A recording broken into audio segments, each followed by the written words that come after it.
Hello friends, welcome to my channel. तो आज हम पढ़ने वाले हैं भारतीय संविधान का भाग 3 मौलिक अधिकार के बारे में। पिछली कक्षा में हमने पढ़ा था भारतीय संविधान का भाग 1 और भाग 2, जिसमें भाग 1 में हमने पढ़ा था संघ एवं उसका राज्य क्षेत्र अनुच्छेद 1 से 4 तक और अनुच्छेद 5 से 11 तक नागरिकता से संबंधित प्रावधान। ठीक, तो संविधान का भाग 1 और भाग 2 हम पिछली क्लास में पढ़ चुके हैं और आज हम स्टार्ट करेंगे भारतीय संविधान में मौलिक अधिकार भाग 3। ठीक, भारतीय संविधान का मौलिक अधिकार भाग 3 जो लिया गया है, यानी मौलिक अधिकारों का प्रावधान जो हमने किया है वो यूएसए यानी संयुक्त राज्य अमेरिका के संविधान से मौलिक अधिकार हमने लिए हैं। ठीक, और भारतीय संविधान में जो मौलिक अधिकार हैं इन्हें भारत का मैग्ना कार्टा अर्थात अधिकार पत्र कहा जाता है। ठीक है, भारतीय संविधान के भाग 3 मौलिक अधिकार को या भाग 3 को हम भारत का मैग्ना कार्टा या भारत का अधिकार पत्र कहते हैं। ठीक है, भाग 3 के तहत हमें 7 प्रकार के मौलिक अधिकार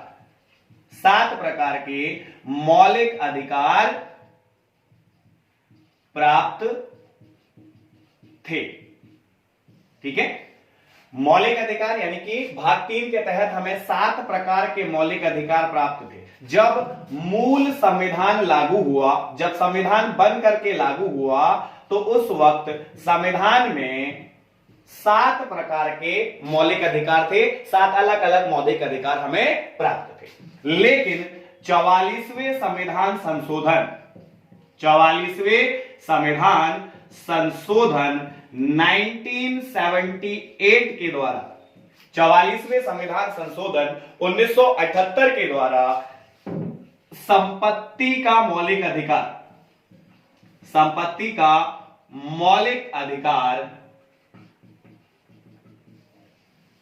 समाप्त कर दिया गया।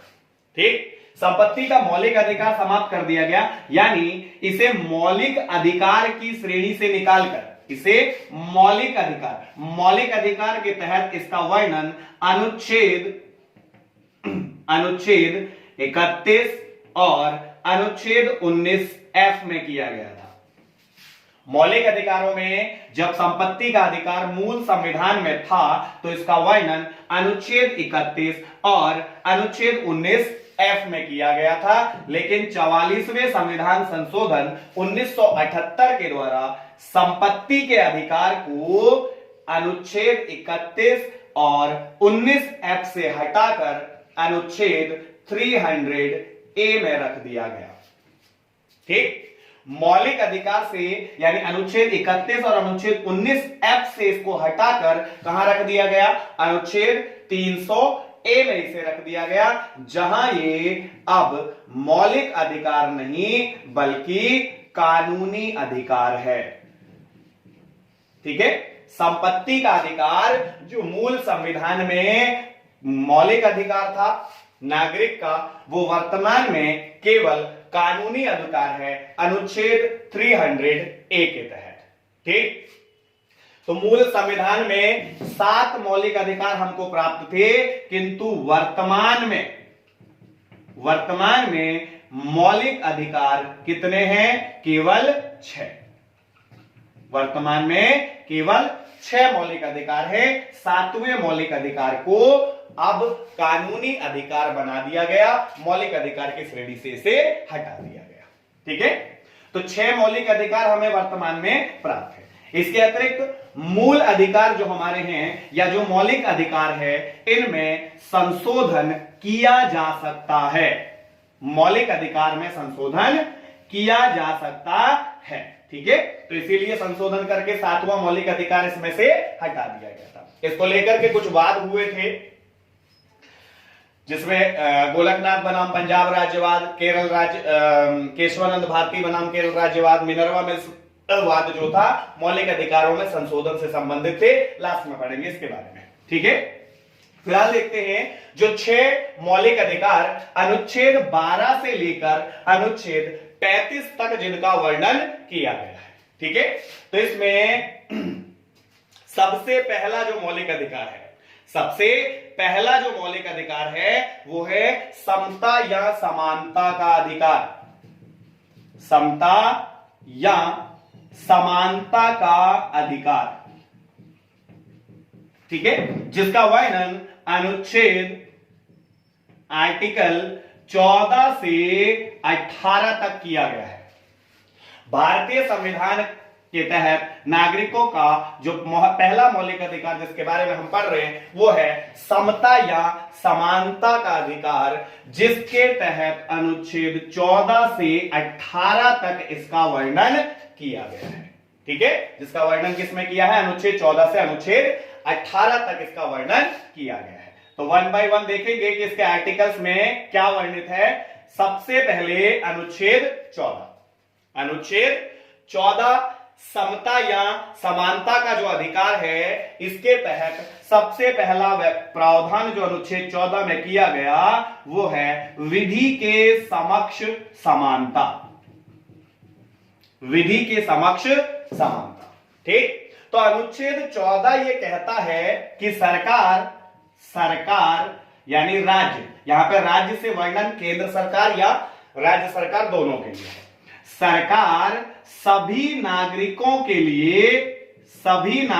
के लिए एक समान कानून बनाएगी या बनाए और उसे एक समान रूप से लागू करे।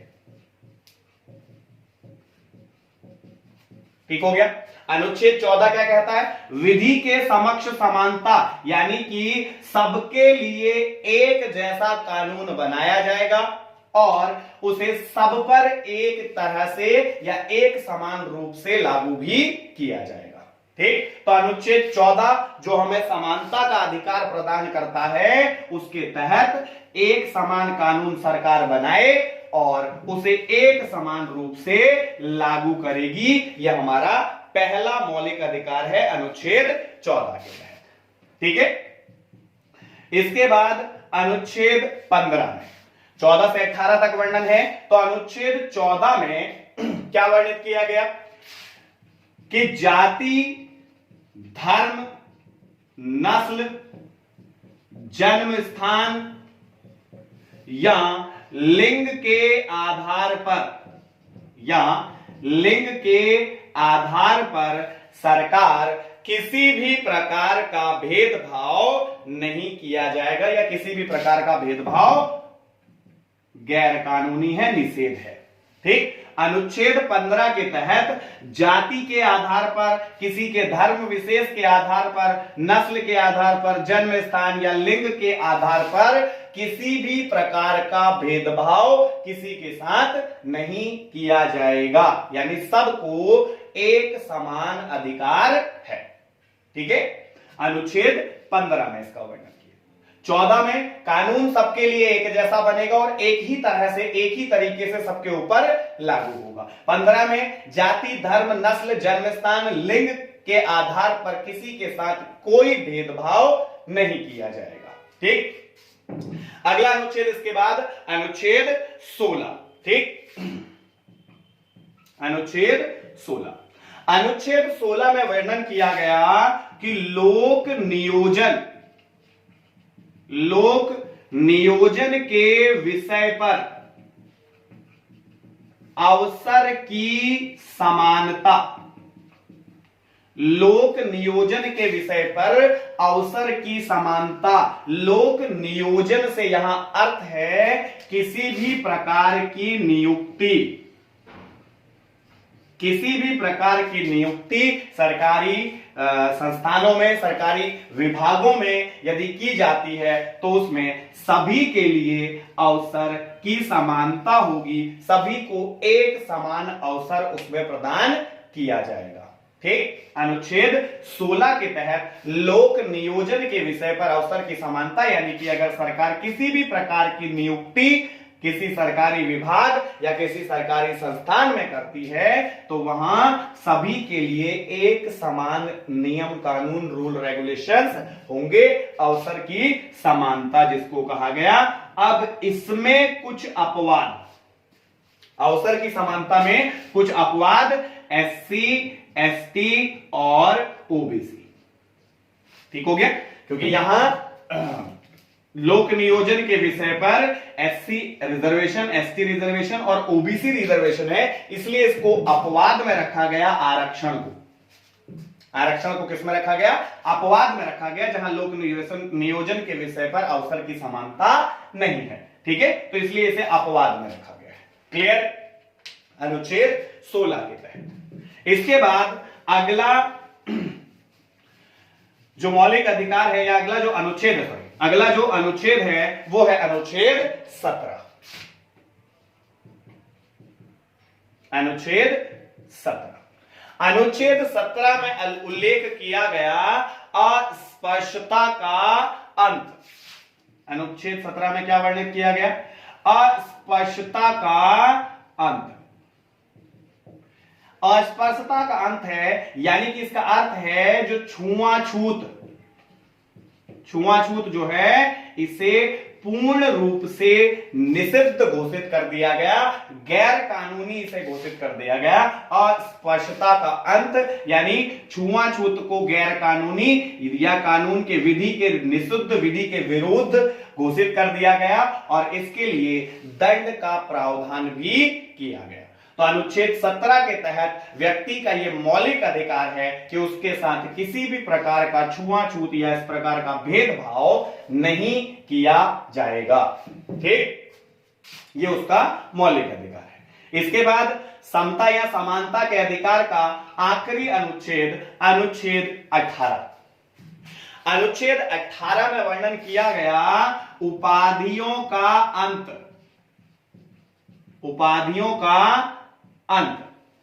ठीक, अनुच्छेद 18 के तहत भारत में किसी भी व्यक्ति को किसी भी प्रकार की उपाधि प्रदान नहीं की जाएगी। ठीक, केवल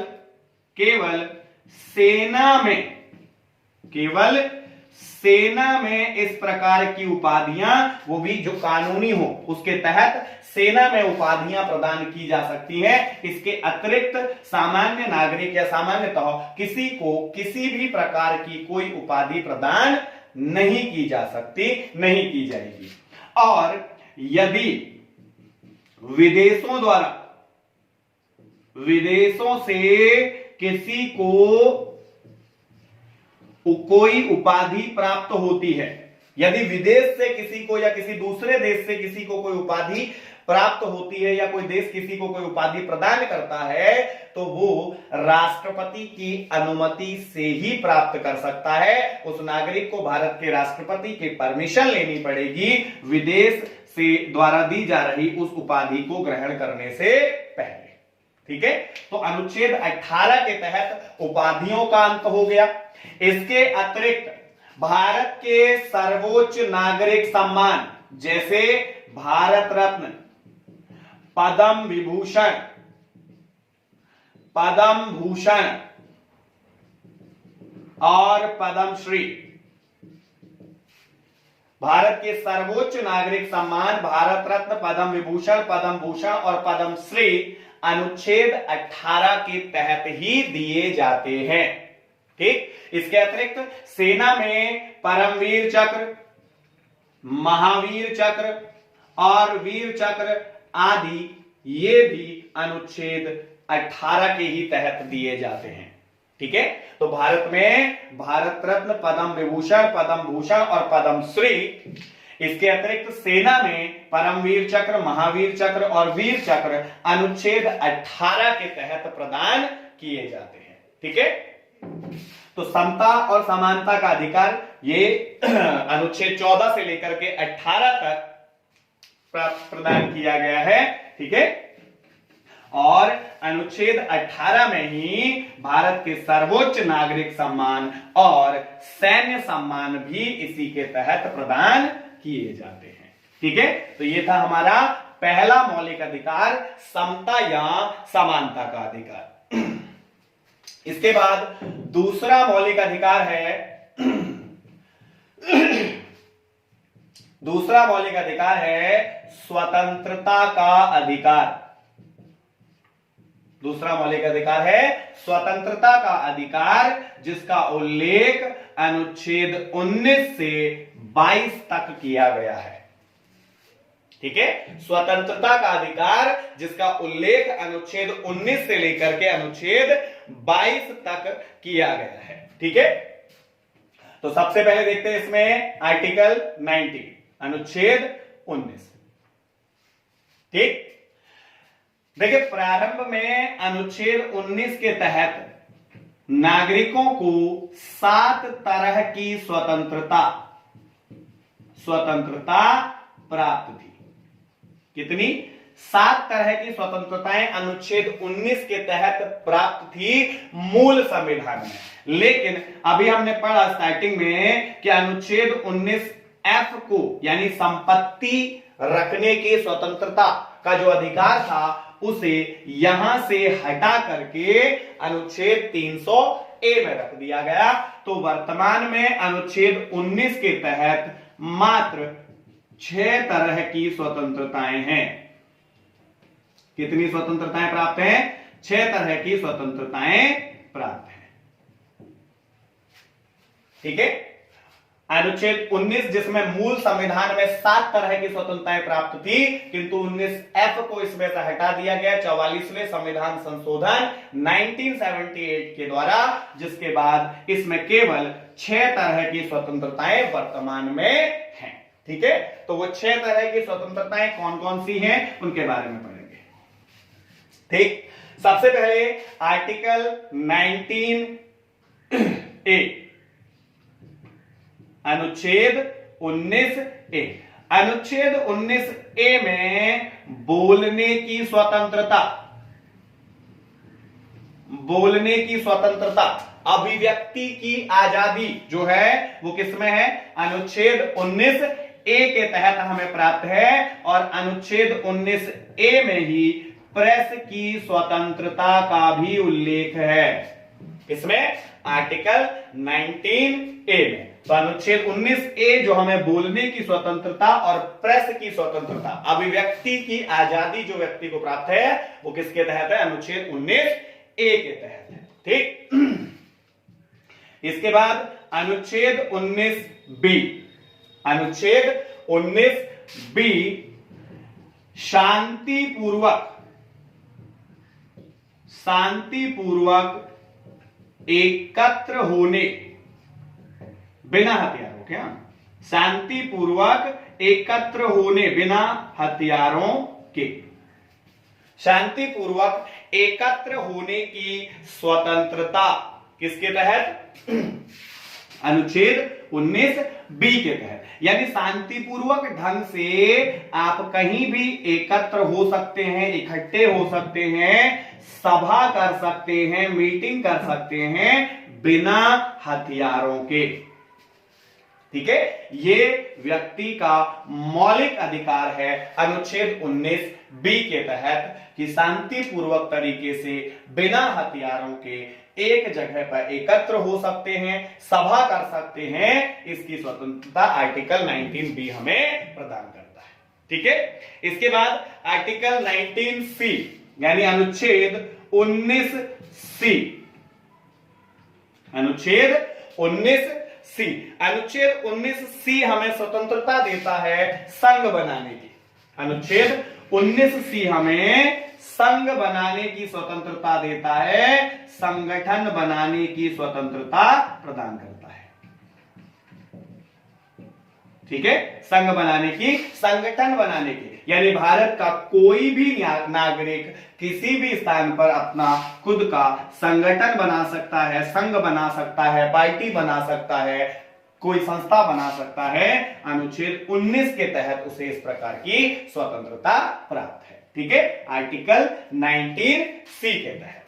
ठीक, इसके बाद अगला देखते हैं अनुच्छेद 19D। अनुच्छेद डी के तहत भारतीय नागरिकों को देश के किसी भी क्षेत्र में यानी पूरे क्षेत्र में कहीं भी आवागमन की स्वतंत्रता प्राप्त है।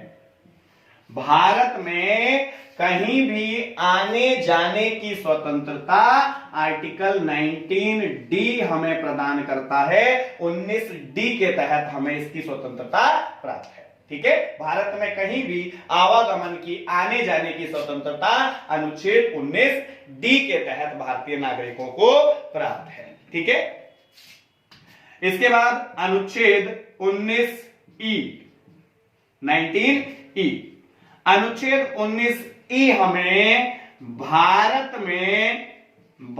में कहीं भी निवास करने की स्वतंत्रता प्रदान करता है। यानी भारत में देखिए अनुच्छेद 19 डी और 19 ई भारत में उत्तर से दक्षिण तक, पूरब से पश्चिम तक कहीं भी आने जाने की स्वतंत्रता 19 डी में और पूरे भारत में कहीं भी निवास करने की स्वतंत्रता अनुच्छेद 19 ई में हमें प्रदान की गई है। ठीक है, इसके बाद अगला अनुच्छेद 19 जी। देखिए ई के बाद एफ जो है वो हटा दिया गया है। यहां से प्रारंभ में हमने पढ़ा कि जो हमारा एक मौलिक स्वतंत्रता का अधिकार था उसे यहां से हटा दिया गया था, कानूनी अधिकार उसे बना दिया गया अनुच्छेद 19 एफ को। तो अनुच्छेद 19 जी में व्यक्ति को कोई भी आजीविका चलाने की स्वतंत्रता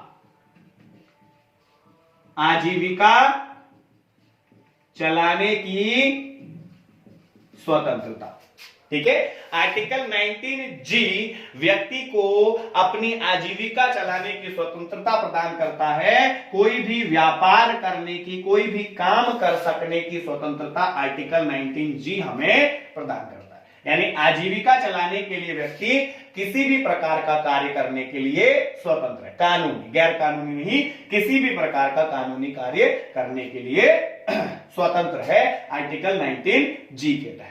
ठीक है, तो ये 6 स्वतंत्रताएं हमें अनुच्छेद 19 के तहत प्राप्त है।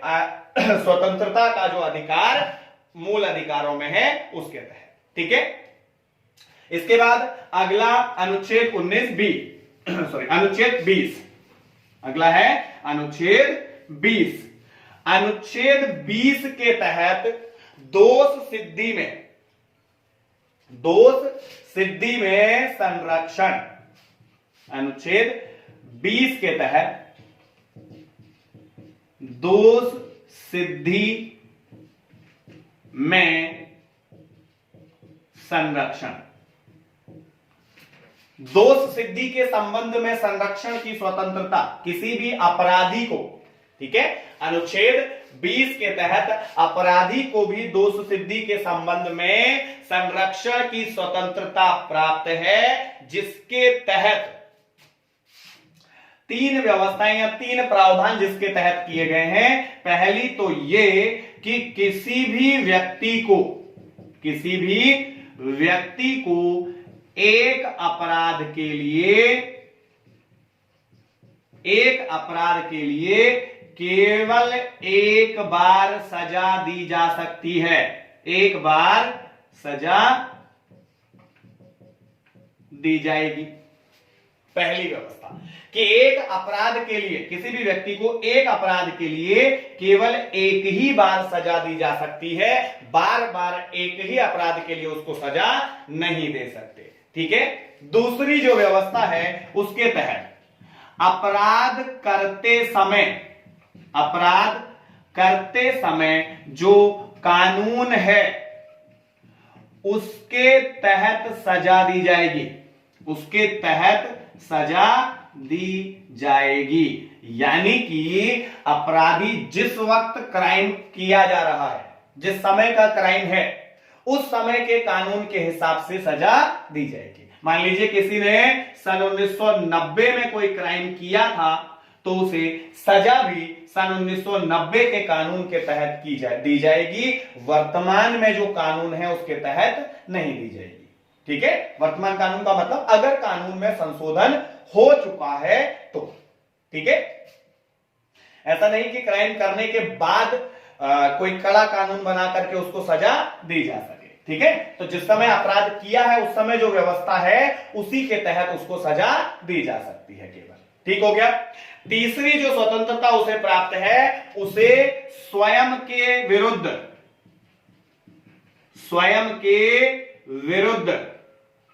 गवाही देने के लिए बाध्य नहीं किया जाएगा,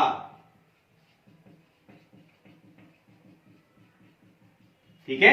तीसरा जो प्रावधान हमें दोष सिद्धि के संबंध में संरक्षण है कि अपराधी को उसके स्वयं के विरुद्ध गवाही देने के लिए बाध्य नहीं किया जा सकता, ठीक। तो दोष सिद्धि में संरक्षण, इसमें 3 प्रकार की स्वतंत्रताएं व्यक्ति को प्राप्त है, अपराधी को प्राप्त है कि किसी भी व्यक्ति को एक अपराध के लिए एक बार सजा दी जा सकती है। अपराध करते समय जो कानून है केवल उसी कानून के तहत सजा दी जाएगी, वर्तमान कानून के तहत नहीं दी जा सकती। और तीसरा, किसी भी अपराधी को उसके स्वयं के खिलाफ गवाही देने के लिए बाध्य नहीं किया जा सकता। अनुच्छेद 20 उसको यह स्वतंत्रता प्रदान करता है, ठीक है। अगला है इसके बाद अनुच्छेद 21, ठीक है, मोस्ट इंपॉर्टेंट अनुच्छेद 21, जिसे कि आपातकाल के दौरान भी समाप्त नहीं किया जाता, ठीक है। अनुच्छेद 21 हमें प्रदान करता है प्राण एवं दैहिक स्वतंत्रता, ठीक है, प्राण एवं दैहिक स्वतंत्रता किसके तहत? अनुच्छेद 21 के तहत, यानी प्राण मतलब कि आपके जीवन जीने की स्वतंत्रता, श्वास लेने की स्वतंत्रता, आपकी दैहिक स्वतंत्रता यानी आपकी जो व्यक्तिगत क्रियाएं हैं उनको करने की स्वतंत्रता आर्टिकल 21 हमें प्रदान करता है। और आर्टिकल 21 को अनुच्छेद 352 यानी राष्ट्रीय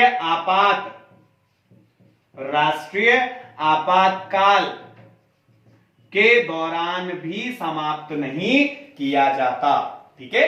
राष्ट्रीय आपात के दौरान राष्ट्रपति को कुछ शक्तियां प्राप्त हैं जिसके तहत मौलिक अधिकारों को समाप्त किया जा सकता है, लेकिन उसमें भी आर्टिकल 21 को समाप्त नहीं किया जाता है। प्राण एवं दैहिक स्वतंत्रता का अधिकार समाप्त नहीं होता है, ठीक है।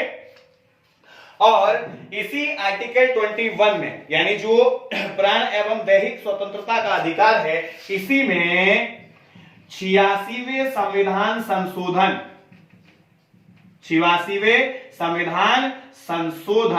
के द्वारा 86वें संविधान संशोधन के द्वारा इसमें क्या जोड़ा गया? आर्टिकल 21 का पार्ट क जोड़ा गया।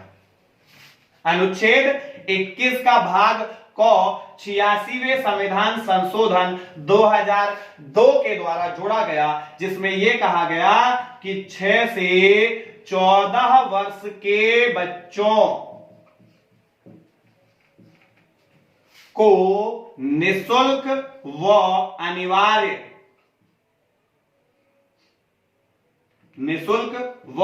अनिवार्य शिक्षा दिया जाना, ठीक है। 6 से 14 साल तक के बच्चों को निःशुल्क व अनिवार्य रूप से शिक्षा प्राप्त करना या प्रदान करना उस बच्चे का मौलिक अधिकार है अनुच्छेद 21 क के तहत, कि उसे निःशुल्क और अनिवार्य शिक्षा प्रदान की जाए, ठीक है। अनुच्छेद 21 क के तहत यह प्रावधान किया गया है और इसे 86वें संविधान संशोधन 2002 के द्वारा जोड़ा गया है। बाद में इसको ऐड किया गया है, प्रारंभ में या मूल संविधान में यह व्यवस्था नहीं थी, ठीक है। अनुच्छेद 21 क जो है यह मूल संविधान की व्यवस्था नहीं है, बाद में इसको जोड़ा गया है, ठीक है। अगला देखते हैं इसके बाद स्वतंत्रता के अधिकार में आर्टिकल 22 अनुच्छेद 22, ठीक है। स्वतंत्रता के अधिकार में अनुच्छेद 22 अनुच्छेद 22 जो है ये कुछ दशाओं में, कुछ विशेष परिस्थितियों में, कुछ दशाओं में संरक्षण प्रदान करता है गिरफ्तारी से। कुछ दशाओं में गिरफ्तारी में निषेध या उससे संरक्षण, ठीक है। कुछ दशाओं में, कुछ विशेष परिस्थितियों में गिरफ्तारी से निषेध अनुच्छेद हमें यह प्रदान करता है, या संरक्षण यह हमें प्रदान करता है। कौन सा? आर्टिकल 22, ठीक है। गिरफ्तारियों से संरक्षण या गिरफ्तारी से संरक्षण यह हमें प्रदान करता है अनुच्छेद 22। इसमें भी 3 तरह की व्यवस्थाएं हैं, इसमें भी 3 तरह की व्यवस्थाएं हैं। तो आर्टिकल 22 अनुच्छेद 22 गिरफ्तारी के समय 3 तरह की स्वतंत्रताएं प्रदान करता है। पहला, गिरफ्तार करने वाले अधिकारी को हिरासत में लेने का या गिरफ्तार करने का कारण बताना होगा। ठीक हो गया। पहली शर्त, पहला क्या है कि जिस भी व्यक्ति को गिरफ्तार किया जा रहा है उसका मौलिक अधिकार है कि उसे रीजन बताया जाए कि उसे क्यों गिरफ्तार किया जा रहा है। ठीक, अनुच्छेद 22 के तहत।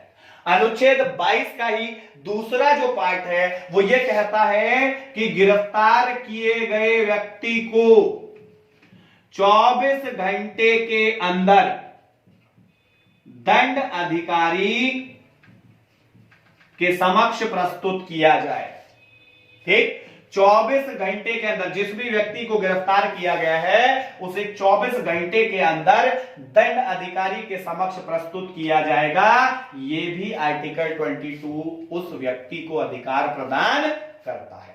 ठीक, और तीसरा जो पॉइंट है वो ये कहता है कि गिरफ्तार किए गए व्यक्ति को अपनी पसंद का वकील चुनने की स्वतंत्रता है। यानी कि जिस व्यक्ति को गिरफ्तार किया जा रहा है, मान लो रीजन बता दिया, दंड अधिकारी के सामने 24 घंटे में प्रस्तुत कर दिया, तो उसे अपनी पसंद का वकील करने की स्वतंत्रता आर्टिकल 22 प्रदान करता है। ठीक है। अनुच्छेद 22 के तहत हिरासत में लेने का कारण बताना पड़ेगा, 24 घंटे में दंड अधिकारी के सामने प्रस्तुत करना होगा और अपनी पसंद का वकील चुनने की उसको पूर्ण रूप से स्वतंत्रता दी जाएगी। ठीक है। तो बात जो कि दूसरा मौलिक अधिकार है हमारा, कौन सा? स्वतंत्रता का अधिकार, अनुच्छेद 19 से लेकर के 22 तक जिसका वर्णन किया गया है। ठीक है। अगला मौलिक अधिकार देखते हैं। इसके बाद तीसरा जो मौलिक अधिकार है वो है शोषण के विरुद्ध अधिकार। तीसरा मौलिक अधिकार है शोषण के विरुद्ध अधिकार। ठीक है। अनुच्छेद 23 व 24 में इसका वर्णन किया गया है। शोषण के विरुद्ध अधिकार तीसरा मौलिक अधिकार है जिसमें कि अनुच्छेद 23 और 24 में जिसका वर्णन किया गया है। शोषण के विरुद्ध अधिकार जिसमें अनुच्छेद 23 सबसे पहले। ठीक है। तो शोषण के विरुद्ध अनुच्छेद 23 हमें क्या अधिकार प्रदान करता है कि मनुष्य को खरीदना या बेचना, मानव का क्रय विक्रय या उससे बलात् श्रम करवाना। ठीक है। मानव का क्रय विक्रय एवं बलात् श्रम, जबरदस्ती काम करवाना, किसी मनुष्य को खरीदना बेचना, उसका दुर्व्यापार, किसी व्यक्ति को, किसी मनुष्य को खरीदना या बेचना यानी उसका दुर्व्यापार करना, और बलात् श्रम यानी उसके इच्छा के विरुद्ध उससे कार्य करवाना जबरन क्या है? पूर्ण रूप से निषिद्ध है, यानी गैर कानूनी है। तो आर्टिकल 23 के तहत किसी भी व्यक्ति को खरीदना बेचना, इसके अतिरिक्त उससे जबरन काम करवाना पूर्ण रूप से गैर कानूनी है। इसके लिए दंड का प्रावधान किया गया है। ठीक है, तो अनुच्छेद 23 यह अधिकार शोषण के विरुद्ध प्रदान करता है। इसके बाद अगला जो अनुच्छेद है इसमें अनुच्छेद 24। अनुच्छेद 24 ये क्या कहता है कि 14 वर्ष से कम आयु के बच्चों को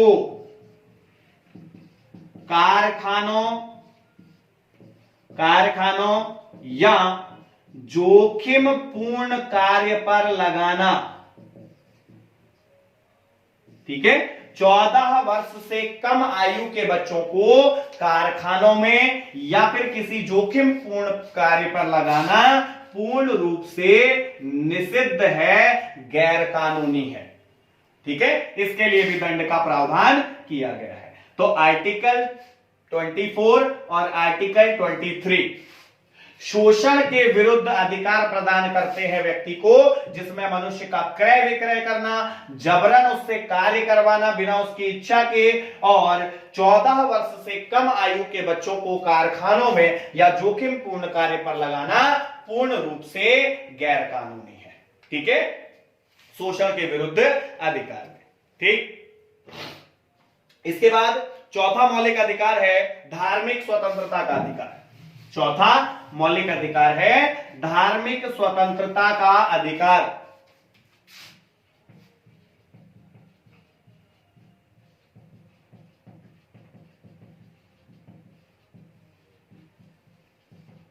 धार्मिक स्वतंत्रता का अधिकार, इसका उल्लेख अनुच्छेद 25 से लेकर के 28 तक किया गया है। अनुच्छेद 25 से 28 तक धार्मिक स्वतंत्रता का अधिकार प्रदान किया गया है, इसका उल्लेख किया गया है। ठीक, जिसमें सबसे पहले अनुच्छेद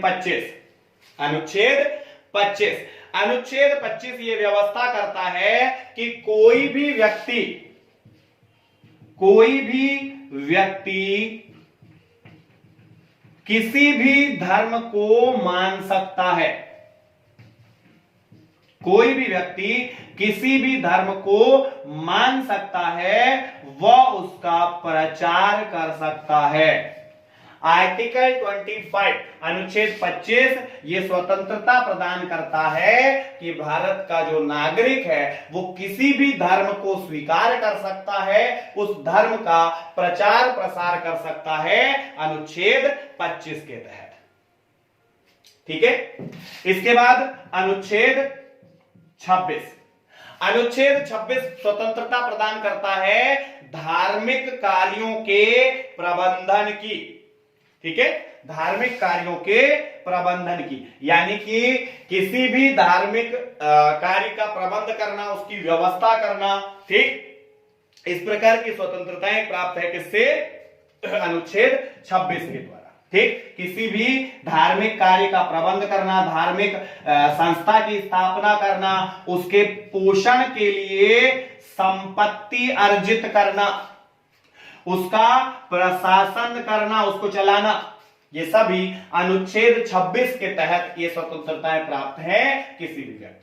ठीक है, धार्मिक स्वतंत्रता में किस चीज की? किसी भी संस्था की स्थापना करना, उसका पोषण करना, उसके पोषण के लिए संपत्ति अर्जित करना और उसके प्रशासन को उसका प्रशासन करना यानी उसको चलाना, ये स्वतंत्रताएं अनुच्छेद 26 के तहत प्रदान की जाती है। ठीक है, इसके बाद अनुच्छेद 27 आर्टिकल 27 के तहत सरकार किसी भी या किसी ऐसे व्यक्ति को कर देने के लिए, टैक्स देने के लिए बाध्य नहीं कर सकती। किसी ऐसे व्यक्ति को कर देने के लिए बाध्य नहीं कर सकती जिसकी आय यानी जिसकी इनकम किसी विशेष धर्म के उत्थान, पोषण आदि के लिए निर्धारित कर दी गई हो। ठीक है, कोई भी ऐसा व्यक्ति जिसकी संपत्ति, जिसकी आय किसी धर्म विशेष के उत्थान के लिए, उसके पोषण के लिए यदि निर्धारित कर दी गई है तो सरकार ऐसे व्यक्ति को कर देने के लिए, टैक्स देने के लिए बाध्य नहीं कर सकती है। ठीक है, किस अनुच्छेद के तहत? अनुच्छेद 27 के तहत। ठीक, इसके बाद धार्मिक स्वतंत्रता का अधिकार में जो अगला अनुच्छेद है, आखिरी अनुच्छेद, अनुच्छेद 28, अनुच्छेद 28। ठीक है, अनुच्छेद 28 क्या प्रावधान करता है कि राज्य में यानी देश में विधि द्वारा पोषित किसी भी संस्थान में किसी प्रकार की धार्मिक शिक्षा नहीं दी जाएगी।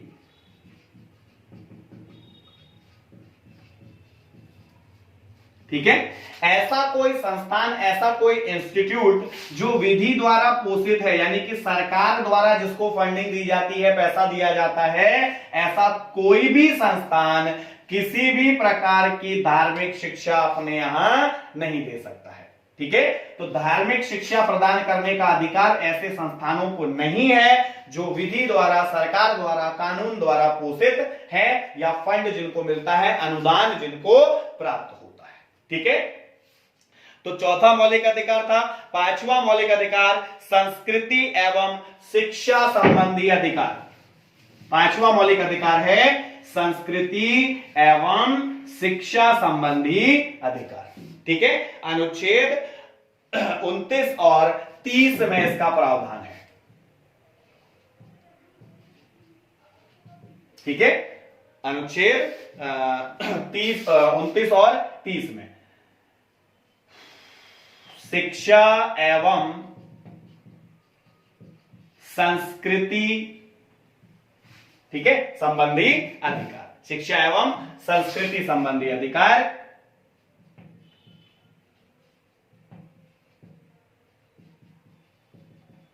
किसमें? अनुच्छेद 29 और 30 में। अनुच्छेद 29 और 30 में शिक्षा एवं संस्कृति से संबंधित जो अधिकार हैं, इसका उल्लेख अनुच्छेद 29 और 30 में किया गया है। ठीक है, अनुच्छेद 29 कहता है, आर्टिकल 29, अल्पसंख्यक